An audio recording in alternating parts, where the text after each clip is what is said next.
নতুন একটা এক্সপেরিমেন্ট। তার জন্য নিয়ে নিয়েছি পালং শাক, ধনেপাতা। এটা আমি ভালো করে সুন্দর করে পেস্ট করবো। তার জন্য আমি নিয়ে নিয়েছি মিক্সার গ্রাইন্ডারে, কারণ এটা পেস্ট করতে হবে। তারপর জল ঢেলে আমি পেস্ট সুন্দরভাবে করে নিয়েছি, তোমরা দেখতেই পাচ্ছ কত সুন্দর হয়েছে পেস্টটা। তারপর আমি ঢেলে দিলাম আটার মধ্যে, কারণ এটা চটকে মোটকে মাখতে হবে, তাই মা চটকে মোটকে মেখে নিচ্ছে। আর এদিকে কিন্তু সাদা মানে আটা মেখে রেখে দিয়েছে, আর এটা কিন্তু সবুজ হয়েছে।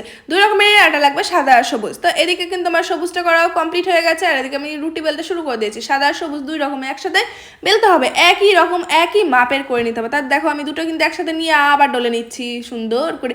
তারপরে আমি রোল করে নিচ্ছি। রোলটা করতে করতে মনে হচ্ছে এগ রোল খাই।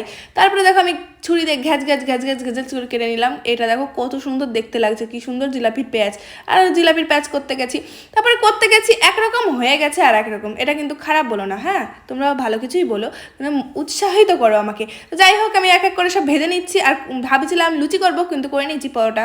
যাই হোক আজকের ভিডিওটা এই পর্যন্ত। ভালো লাগলে লাইক কমেন্ট শেয়ার করতে ভুলো না।